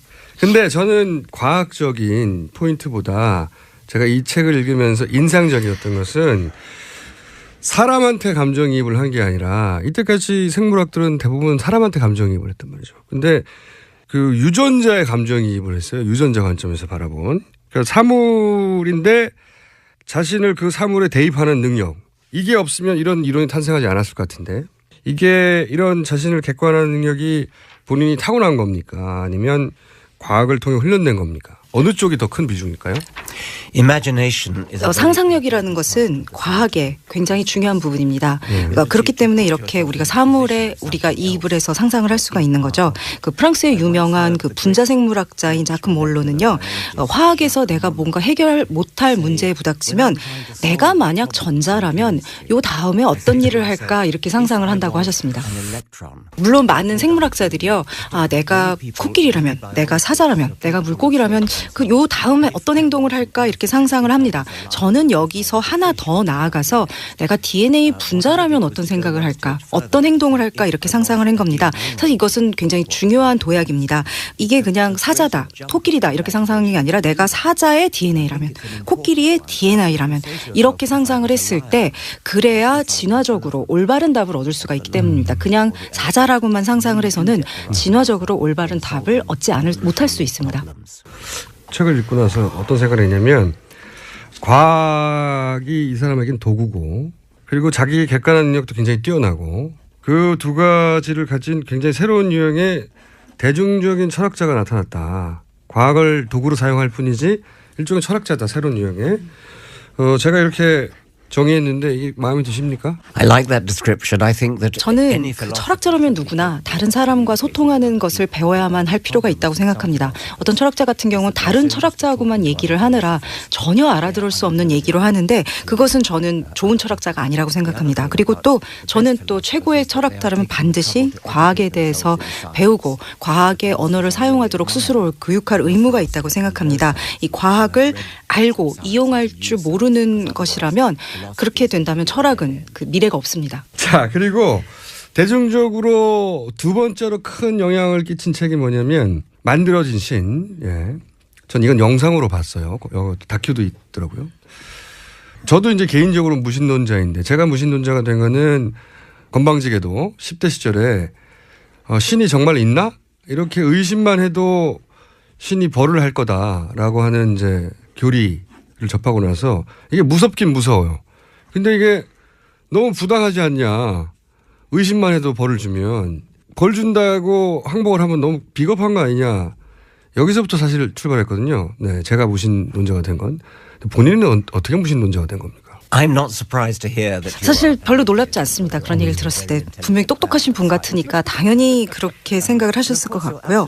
말이 안 되는 겁니다. 그러니까 믿지 않는다고 벌을 받는다? 나쁜 사람이라서 벌을 주고 친절하지 않은 사람이라서 벌을 주고 좋지 않은 사람이라서 벌을 주면 몰라도 신의 존재를 믿지 않는다. 그 참 불쌍한 얘기입니다. 어떻게 들어보면. 그래서 말도 안 되는 거고요. for not believing in you. 저한테 이제 그런 이제 무신론자가 된 계기가 있다면 일단 처음은 세상에 이렇게 종교가 많은데 그것이 다 진리일 수는 없을 거다라는 거고요. 두 번째는 저에게 어떤 종교적인 관제가 남아있는 게 있었습니다. 처음에 고등학교에서 생물학을 이제 공부를 하면서 이 생명이라는 현상의 이 복잡함에 너무 놀랐고 이렇게 복잡한 게 있으려면 누군가가 이것을 갖다가 기한한 사람, 디자인한 사람이 있지 않을까라는 생각은 했습니다. 그런데 다윈의 자연선택선을 배우고 나서 이게 누군가가 어떤 한 사람이 절대자가 와서 이것을 갖다가 디자인했다 이런 거 필요 없구나. 다윈의 자연선택이 이런 생물 현상의 복잡함을 훨씬 더 잘 설명해 주는구나. 그때 제가 무신론자가 되는 첫걸음을 디딘 것 같습니다. 저는 개인적인 무신론자에 그쳤거든요. 이걸 남들에게 널리 전파할 생각까지는 없었어요. 근데 신이 없다. 이런 선언을 왜 이렇게까지 대중적으로 공세적으로 하게 된 건지 그건 또 이유가 있나요? First, let me say I'm very pleased to be having. 이 만들어진 신이 아마 세계에서 영어하고 도곡권을 제외하고 가장 많이 팔린 나라가 10만 부 이상 팔렸거든요. 한국일 겁니다. 그렇기 때문에 이제 여기 한국에 와서 이런 얘기를 하는 게 굉장히 기쁜데요. 제가 이렇게 공개적으로 선언한 이유는요. 종교라는 게 굉장히 나쁜 영향을 세상에 미치고 있다고 믿기 때문입니다. 저는 종교의 이름으로 굉장히 많은 사악한 일들이 일어났다고 생각합니다. 그 이유는 맹목적인 믿음, 즉 여기서 맹목적이라고 하는 것은 증거 없이 무언가를 믿는 것이 내가 뭐든지 해놓고 그것을 정당화할 필요 없이 뭔가를 하는 그런 정당화를 핑계를 주는 것이기 때문이라고 그렇게 믿습니다. 그러나 이거보다 더 중요한 두 번째 이유는요. 이 과학을 통해서 보는 이 세상은 너무나 아름답고 너무나 매혹적이고 미학적으로 너무나 뛰어납니다. 이런 과학을 통해 우리가 얻을 수 있는 우주에 대한 이해, 인생에 대한 이해, 우리라는 것은 나라는 것은 어떤 존재인가에 대한 그런 이해가 그걸 사실은 배울 수 있다는 건 정말 굉장히 특별한 특권입니다. 그런데 어린이들이 이런 특권을 누리지 못하고 여기에 굉장히 실없는 대체물에 이렇게 농락당하면서 자라야 한다라는 게 저는 굉장히 사악하고 슬픈 일이라고 생각을 하고요. 그래서 어린이들이 이런 거 대신에 과학을 통해서 우리가 알 수 있는 경이로움을 느끼고 경험하고 자랐으면 한다고 저는 생각합니다. 저는 저희가 21세기에 태어나서 이렇게 경이로움을 보여줄 수 있는 그런 것 진리를 드러내주는 과학에 접하면서 살고 있는 게 특별한 거고요. 많은 어린이들이 좀 더 이것을 같이 나누고 경험하면서 살 수 있었으면 좋겠습니다. 근데 전 종교가 이것을 방해한다고 믿습니다. Deprived of that knowledge. 종교적 주제는 얘기하다 보면 끝이 없기 때문에 오늘은 여기까지만 얘기를 하고 더 궁금하신 분들은 이 책을 읽어보시면 됩니다. 네. 그런데 이제 자서전을 쓰셨어요. 한국에 오신 건 자서전 때문인데 이게 이제 좀 궁금했어요. 사람들한테 줄 메시지가 따로 있는 것인가? 아니면은 유전자에 탈 것으로 이제 거의 생명이 죄송합니다만 다해가 막바지 라스트 회시이기 때문에 이게 흔적을 남겨야 되겠다. 이거가 아니면은 출판사 다음 책을 내라고 하는 압력 때문인가. 이게 궁금합니다. It's a bit of all those things. 아마 그 지금 말씀하신 이유가 조금 다 아마 맞는 것 같습니다. 그래서 아마도 나이가 들어가면서 내 경험을 한번 적어보고 싶다라는 생각이 드는 건 좀 자연스러운 것 같고요. 사실 저는 인생에 참 재밌는 일이 많았습니다. 웃긴 일도 많고요. 그래서 그 제가 이제 자서전이 2권으로 돼 있는데 2권 다 제가 겪었던 많은 재미있는 일화들, 또 많은 만났던 유명한 사람도 있고 유명하지 않은 사람들과 겪었던 재미있는 일들을 이제 많이 좀 적었습니다. 그리고 또 한 가지 이유는요. 제 어머니가 아직 100세십니다. 근데 아직 살아계세요. 아직 기억력이 아주 좋으십니다. 그래서 사실은 1권 같은 경우는요. 거의 제가 어머니에게 제 어린 시절에 대해서 어머니가 기억하는 바를 인터뷰한 거, 그리고 어머니의 일기장을 갖다가 옮긴 거, 그런 것에 가깝습니다. 그리고 저는 압력이라고까지는 얘기를 안 하고요. 출판사가 그런 이제 아이디어를 냈을 때 제가 동의를 한 거죠. 근데 이제 그 제가 써오신 책을 보면서 무슨 생각을 했냐면 이런 책을 쓴 사람이 정치에 관심이 없을 리가 없다. 그래서 제가 여쭤보고 싶은데 최근에 이제 트럼프가 당선됐고 위대한 미국을 만들겠다고 했는데 혹시 여기에 대해서 코멘트하실 게 있는지요? 그 도널드 트럼프는요. 허영에 가득 차고 헛소리나 짓거리고 아마 글도 못 읽는 야만인일 겁니다. 아마 평생에 책 한 권도 안 읽어봤을 거라고 제가 장담할 수 있습니다. 미국을 뭐 위대하게 만든다? 미국 도널드 트럼프 전에 상당히 위대했어요. 근데 아마 도널드 트럼프가 나갈 때쯤이면 아마 훨씬 덜 위대할 겁니다. 민주주의에는 그 안에 늘 이런 자멸의 시가 있습니다. 근데 지금까지는 그걸 잘 피해서 살아왔는데 이거 지금 확실히 위기인 것은 맞습니다. 그 민주주의에는요, 늘 전혀 완전히 철저히 자격을 갖추지 않은 그런 대통령을 늘 뽑을 수 있는 그 위험이 민주주의라는 절차에 늘 있기는 합니다.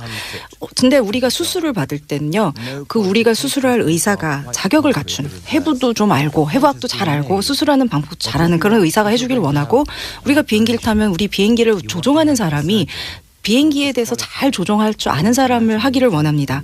그러나 민주주의에서는요, 칼 한 번 만져보지 않고 조종관 한 번 건드려보지 않은 그런 의사나 그런 조종사가 나올 확률이 늘 그 안에 상존을 합니다.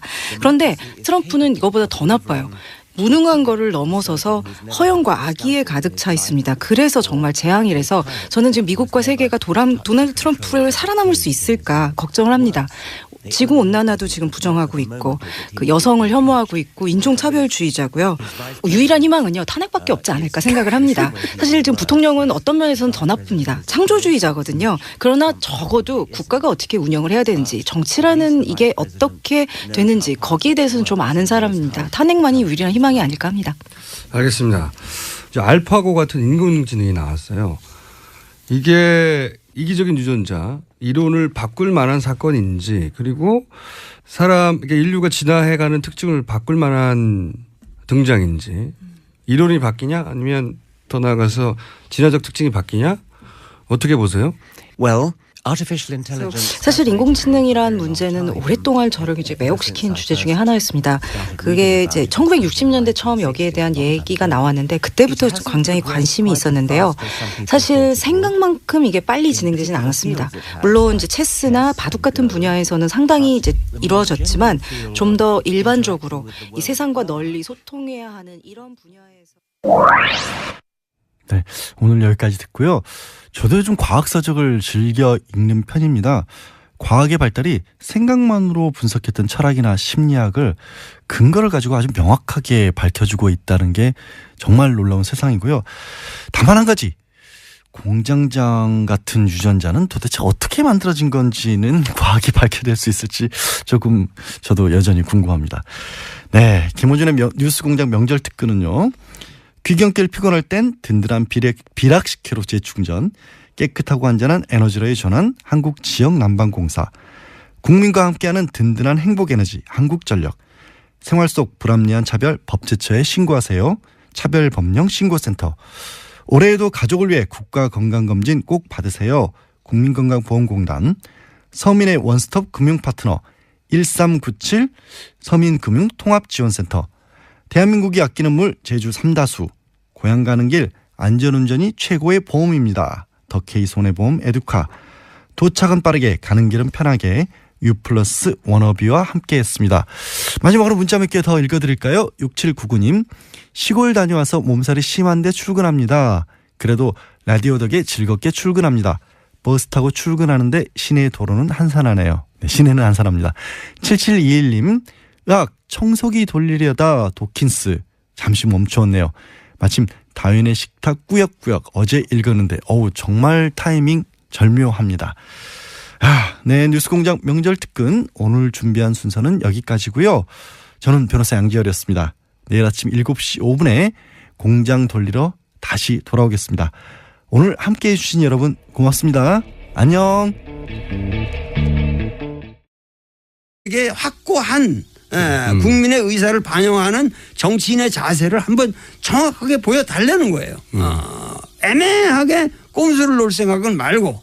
시작했다가 이제 용두사매가 된 경우가 많이 있어가지고. 그러니까 항상 그 사람은 대의를 못 보고 항상 대의를 표명하면서 사람이 보기에도 덩치도 좋고 이렇게 대의를 향해서 움직이는 것 같으면서 결과적으로 항상 자기 개인의 영달을 너무 치중하는 측면이 있지 않나. 그런 이미지를 하시는 거죠. 네. 한번 만나봐야지 결론이 나겠네요. 유승민 전 원내대표는 어떻게 보십니까?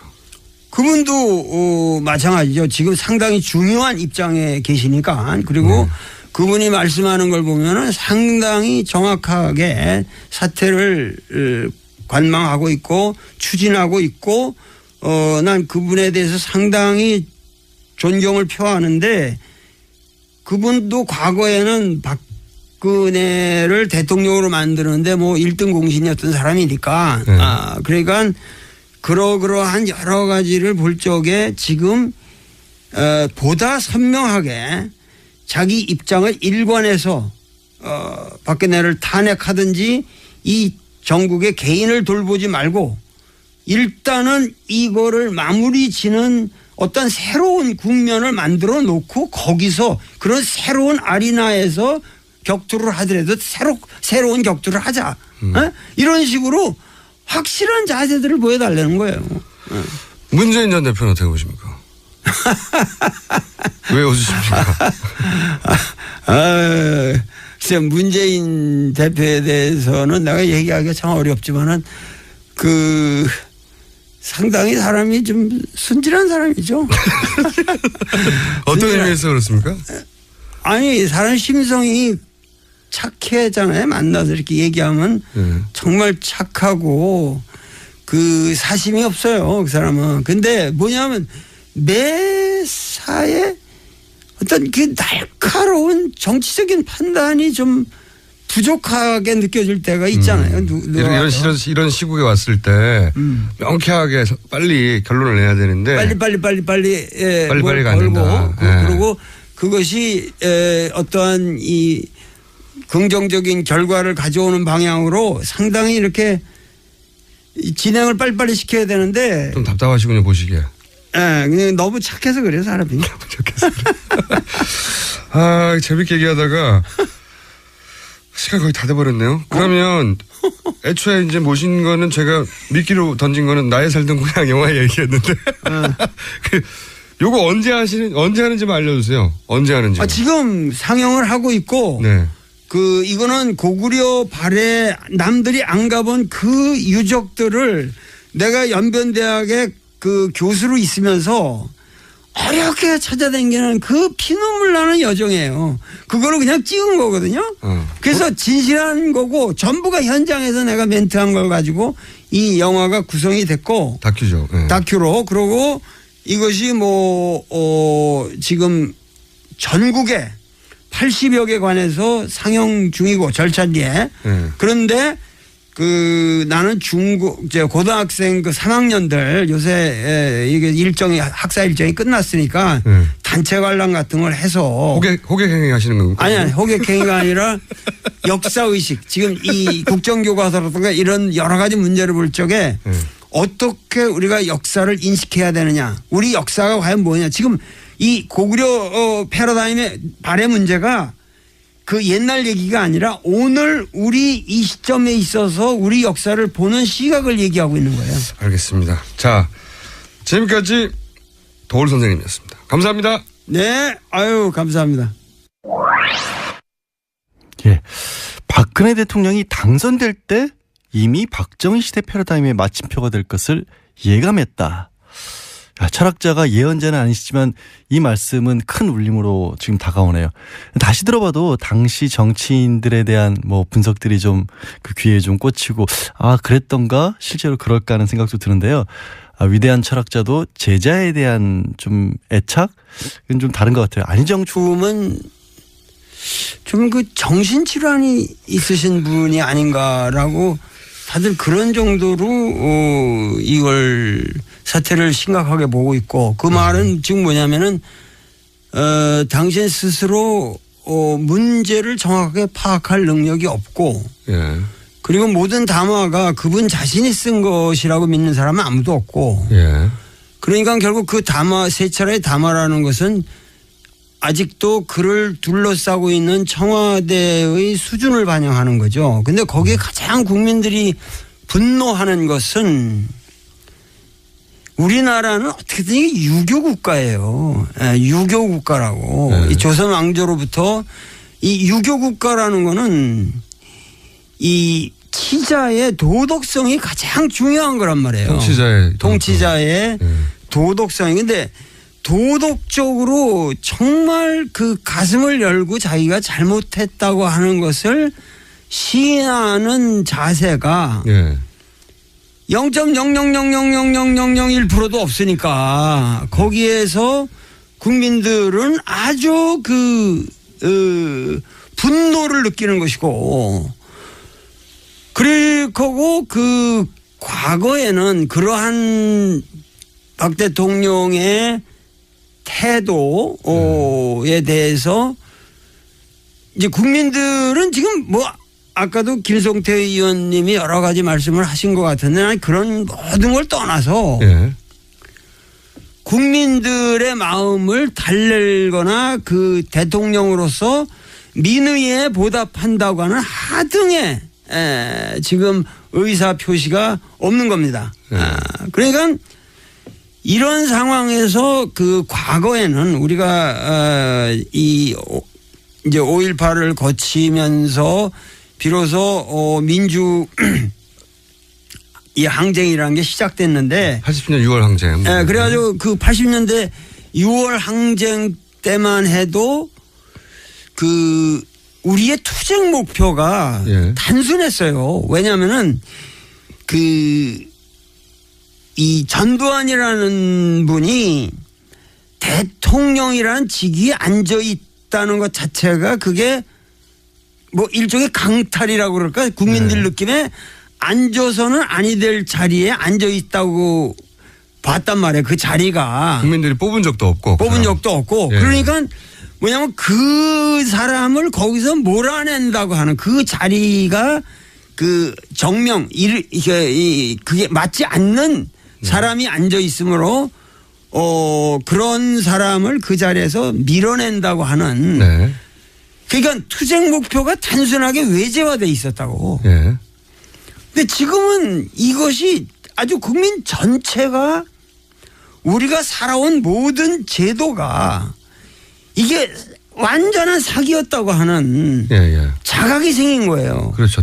속았다 한마디로 말해서. 그렇고 과거와 그 전두환 때와는 달리 박근혜는 그래도 우리나라 헌정 질서를 통해서 국민 다수가 뽑았다. 그래서 그 자리에다가 일단 우리는 그 정당성을 부여해줬다. 처음에. 근데 그거를 배반했다 할 때 그 배반은 그 인간에 대한 배신감일 뿐만 아니라 자기 국민들 개개인들이 전부가 스스로에 대한 배신감을 느끼고 있는 거예요. 지금. 내가 무슨 짓을 했는가. 그렇죠. 그러니까 이것은 그 인류 역사상 불란서 혁명도 이런 식으로 진행된 건 아니거든요. 미국의 민주혁명도 이런 식으로 진행된 건 아니에요. 어떤 차이가 있는 거죠? 전부 외제화되어 있는 미국의 독립선언이라는 거는 영국 놈들이 부당하게 밖에서 우리를 찍어 누르니까 그거 걷어내고 우리가 스스로 자립하겠다 이런 얘기 아니야. 그러니까 영놈들이요. 예, 이거 전부가 외제화돼 있었어요. 예. 싸울 대상이 밖에 있었던 거죠. 밖에 있었죠. 예. 근데 전 국민이 거의 100% 예. 스스로와 투쟁을 해가면서 이 어려운 게임을 해나가고 있는 것은 인류 사상 유례가 없다. 과거에는 우리 뜻과 상관없는 사람들이 거기에 앉아 있었고 혹은 뭐 영국, 미국 그 당시 안녕하세요. 김어준의 뉴스공장 명절 특근을 맡은 양지열입니다. 10월 5일 오늘은 사실 제 생일입니다. 많은 분들과 생일을 함께하라는 배려로 네, 고맙습니다. 제작진의 이 센스 고맙습니다. 예, 많은 분들과 생일을 함께하라는 공장장의 배려로 새벽 근무를 하고 있습니다. 더도 말고 덜도 말고 한가해만 같아라고 합니다. 수확을 누리며 분주한 삶의 한 자락을 자축하는 마음이겠죠. 그렇지만 함께할 수 없는 분들도 참 많습니다. 음식 차림에 수고롭기만 했던 분들, 원활한 교통을 위해 애쓰는 운송기사 공무원분들, 대기업만큼 쉴 수 없는 중소기업 종사자들, 긴 연휴만큼 오히려 한숨만 긴 자영업자들, 그리고 또 명절이 더 외로운 많은 분들. 진짜 명절이라면 너나 할 것 없이 배부르고 따뜻한 날이어야 할 겁니다. 며칠 더 남은 날 주변에 마음 나눌 곳을 찾아보면 어떨까요? 김어준의 뉴스공장 명절 특근은 귀경길 피곤할 땐 든든한 비락식혜로 재충전, 깨끗하고 안전한 에너지로의 전환 한국지역난방공사, 국민과 함께하는 든든한 행복에너지 한국전력, 생활 속 불합리한 차별 법제처에 신고하세요 차별법령신고센터, 올해에도 가족을 위해 국가건강검진 꼭 받으세요 국민건강보험공단, 서민의 원스톱 금융파트너 1397 서민금융통합지원센터, 대한민국의 아끼는 물 제주 삼다수, 고향 가는 길 안전운전이 최고의 보험입니다. 더케이 손해보험 에듀카, 도착은 빠르게 가는 길은 편하게 U+1 내비와 함께합니다.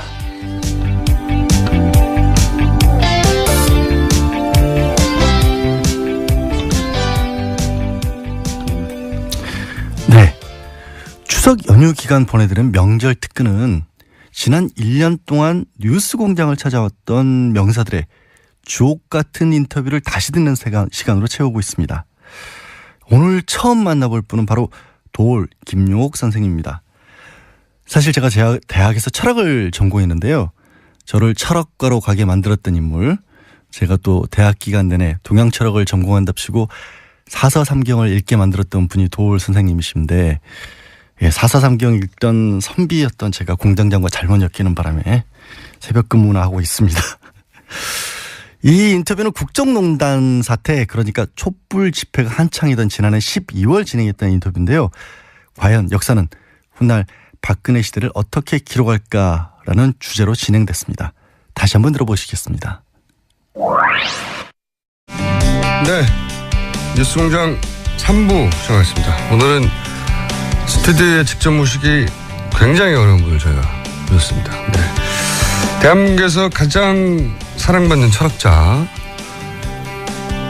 도올 김용옥 한신대 석자 교수님 저희가 모셨습니다. 안녕하십니까 선생님. 네, 아유 이렇게 아침부터 일어나서 이런 걸 진행하세요? 요즘 이렇게 어지럽지 않습니까 나라가. 네. 저희가 이제 매일매일 현안에 대해서는 짚고 있는데 네. 이건 좀 한 발 떨어져서 역사의 관점에서 봐야 된다. 그런 생각을 했어요. 근데 누가 이걸 짚어줄 수 있을까 생각하다가 선생님이 마침 또 영화를 개봉하는데 내가 저기에 나가면 틀림없이 모시고 나올 수 있을 것이다. 냉큼 서로 합의하여. 자, 제가 영화 이야기는 좀 이따 하고요. 최근에 이제 대통령이 직접 3번이나 국민들을 향해서 담아냈지 않습니까? 여기 말들이 많습니다. 선생님은 어떻게 보셨어요? 글쎄요, 연쇄 방화범이 아닌 연쇄 담화범이라는 말이 있더라고. 근데 정말 3차에 걸친 담화가 정말 그 연쇄 담화범 수준이죠. 그래서 국민들이 뭔가 우리 대통령께서 품위가 있고 그래도 그 우아한 분으로 생각을 오랫동안 그렇게 믿어왔습니다. 예. 했던 사람들도 요즘다가 또 이 지저분해지는 꼴을 보면 국민들에게 염증도 생기고 이러다 보면은 우리가 또 살아날 길이 생깁니다. 그러니까 지금 대의가 없는 거예요 도대체 대의. 우리가 원하는 거는 개인적인 살아날 지금 방도를 얘기하는 것이 아니라 국민이 바라는 대의. 천심이라고 하는 건 민심이 천심인데 그게 하늘의 명령인데 지금 빨리 하루속히 빨리 박근혜는 물러나고 그럼에 따라서 한 60일 내로 빨리 새로운 대통령을 선출해서 국정을 안정시켜야지. 지금 이 상태로 간다는 게 우리 국민들에게 가장 문제가 되는 건 민생이 망가지고 있단 말이죠. 민생. 사람들 하루하루 살기가 어렵잖아요. 선생님 지금 점점 쇳소리가 강해지면서 좀 전에 욕도 나올 뻔했고 큰일 날 뻔했습니다. 생방송이니까 조심하겠습니다. 원래 선생님은 그 대선 주자들 릴레이 인터뷰 직접 하시기로 유명한데 최근에 또 시작하셨더라고요. 이미 만난 분들도 있던데 안희정 충남지사에 대해서는 잠깐씩 짚어보면 그런 대선 주자들을 플라톤적인 성격이 강하다 하셨는데 이게 무슨 말씀입니까? 짧게 설명해 주세요. 예. 아니 그 안희정은 하여튼 철학이 있는 사람이죠. 자기 나름대로 소신이 있고. 보시기에 철학자의 입장에서 보기에 좀 철학이 있네. 자기 생각이 그 국정에 대한 아주 뚜렷한 생각이 있고 특히 그 서민들 이 농촌 문제라든가 이렇게 그 핍박받는 이 층에 대해서 하층민이라고 그럴까 그런 우리가 쳐다보지 않는 바닥을 어떻게 이 개선해야 되는가 하는 데 대해서 굉장히 깊은 통찰력이 있는 사람이에요. 그리고 남경필 경기도지사 그 다음으로 진행하셨던데 누군지 모르겠는데 헤라클레스는 아는데 헤라클레이토스 적이다 이렇게 표현하셨는데 이게 어떤 겁니까? 헤라클레이토스 적이? 그러니까 헤라클레이토스는 만물유전이라는 말로 그 표현이 되는 히랍 철학자지만 뭐냐면은 플라톤은 상당히 이상주의적인 불변의 뭐가 있고 헤라클레이토스라는 거는 항상 그 변해가는 이 천지 만물과 더불어 의식이 같이 간다는 얘기죠. 그래서 그 남경필은 말랑말랑하고 항상 변화에 적응하고 이번에도 제일 먼저 탈당을 했고 그만큼 사람이 순수하고 귀엽고 상당히 그 순수해 사람이. 그렇게 보셨고 아직은 안 하셨는데 그래도 이제 사람 관찰하시는 게 예리하고 그 취미기도 하시니까 예를 들면 최근에 급부상하고 있는 이재명 성남시장은 어떻게 보십니까? 그 사람은 뭐 그 상당히 뭔가 이 그래도 그 상당히 그 발언을 정확하게 이 정치 문제에 대해서 매일 자기 의견을 정확하게 되는데 그렇게 뭐 이런 보수 언론에서 조질라고 해도 조져지질 않잖아요. 그러니까 그만큼 뭐냐면 자기 관리가 철저한 사람이고 자기 관리가 철저한 사람이고 그 행정 능력이라든가 이런 게 벌써 상당히 입증이 된 사람이고 그러니까 앞으로 난 잘 모르겠는데 하여튼 젊은이들한테 그렇게 인기가 있다고 그래요 그분이. 그러니까 최근 정국에서 또 선명한 입장을 드러내고 있으니까요. 선생님이 지금 명쾌하게 말씀하셨듯이 발언을 명쾌하게 하시니까. 그러면 이 보수 진영에서 이제 최근 가장 두각을 나타내는 분은 김무성 전 대표 아닙니까? 유승민 전 원내대표도 있고 이 두 분에 대해서는 시간이 없어서 제가 짧게 여쭤보면. 난 그 두 분을 직접 만나서 이렇게 아직 대화를 못 했는데. 그렇군요. 그 김무성이라는 분은 만나면은 내가 만나서 얘기를 하면은 상당히 재미있을 것 같아요. 그래요? 재미는 있을 것 같아요. 근데 의외로 인간적으로는. 근데 너무 지금 그 무슨 이 개헌이라든가 자기 개인적인 이 대의를 위해서 우리가 헌신해야 되는 시점에서 이왕 불출마를 선언하고 비박에 이걸 표방했으면은 투철하게 그 신념대로 한번 나가서 국민들에게 보기에는 영국 놈들이 싸울 대상이었고 전두환 대통령은 우리가 뽑지 않은 사람이었는데 이번에는 우리 손으로 뽑았는데 우리가 속았고 당했고 내가 무슨 짓을 했는가 여기에서 이게 큰 차이가 있다는 거죠. 여태까지 이승만으로부터 쭉 내려오는 사실 해방 후 우리나라 이 정치사라는 게 해방 전이라는 것은 일제 식민지였기 때문에 우리가 주권을 상실한 상태였잖아요. 그러니까 거기서 우리가 정치사를 논할 수는 없고 우리가 우리 스스로의 독립국가로서의 정치사를 가진 이래로 기본적으로는 이승만이라고 하는 사람은 우리가 스스로 뽑은 사람이 아니란 말이에요. 그것은 미 군정하에서 자기들이 꼭두각시 같은 사람을 갖다 심은 거거든요. 일체로. 미국서 나 이승만이요 이러면서 들어왔으니까. 그랬어요? 나 이승만이요. 그러고 그냥 미국 방송 통해서 들어온 거예요, 그냥. 선생님 방금 성대모사 하신 겁니까? 순간적으로. 그런데 그리고 박정희는 쿠데타를 일으켜서 그냥 그것도 사실 선거를 거쳤더니 기본적으로 강탈을 해 들어온 거 아니에요. 그러니까 이러한 이 정치사에 대해서 그러니까 우리가 해방 이후에 우리나라 역사에서 어떠한 정치가라고 하는 이미지는 이 두 사람밖에 없어요. 초반에. 크게 보면은. 왜냐면 그 초반 아니라 그 뒤로 이어지는 사람들은 전부가 이 프레임 속에서 안타이가 아니면은 그러니까 어떤 새로운 틀을 만든 사람들은 아니란 말이죠. 그러니까 지금 그런 사람이 나왔고 그런 사람에 반대하는 사람이 나오고. 그렇죠. 그냥 박정희의 아류 아니면은 박정희의 자식이 아니면 박정희의 딸 아니면은 박정희에 반대하는 사람 이런 식으로 해서 전부 박정희 패러다임에 있었단 말이죠. 그런데 그 박정희 패러다임을 이제는 근본적으로 종결을 하자. 나는 박근혜 대통령이 처음 당선됐을 때 그랬거든요.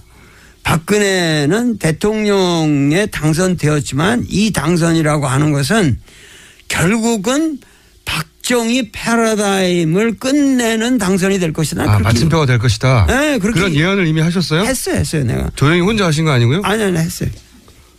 그러니까 그때만 봐도 저 여자 수준으로 도저히 그 아버지를 빛낼 수 있는 사람이 아니라 돼서 아버지도 그 문제가 많은 사람이지만 그 아버지조차도 아주 영락시킬 망해먹을 사람이다. 난 그렇게 봤죠. 그렇게 말씀하셨나요? 혹시 결과를 보고 지금 얹혀가시는 거 아니에요? 아니.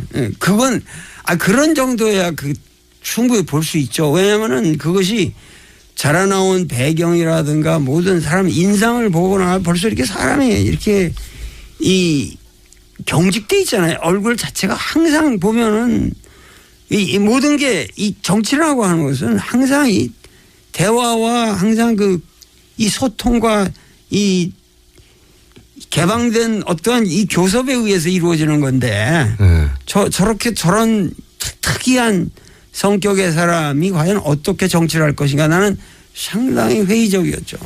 그러면 지금 대충 말씀하셨는데 우리 역사에서 박근혜 대통령이 지금 이렇게 국민들의 요구에서 점점 코너에 몰리고 결국은 어떤 방식으로든 이제 물러나게 될 것 같은데 그거를 정치권에서는 지금 막 뭐 여러 가지 논의를 하고 있는 와중이고 탄핵이다 아니면 뭐 협상을 하자 아니면 뭐 4월 어쩌고 저쩌고 등등등 절차와 기술적인 방법을 얘기하고 있지만 여하간 이렇게 해서 한 시대가 끝나는 건 우리 현대사에서 보면 박정희 패러다임의 마침표가 되는 겁니다. 정말이다. 근데 이 사람은 지금 퇴진할 의사가 아무것도 없습니다. 그것도 0.000001도 없는 거예요, 지금. 선생님 보시기에. 없는 거예요. 그러니까 지금 뭔가 이런 그 스테이트먼트를 담화를 만든 사람들이 요런 꼼수로 나가면은 우리가 시간을 벌 수 있으니까 그러면서 개헌 논의도 집어넣고 뭐 하면서 하면 여기 분열도 생기고 이러다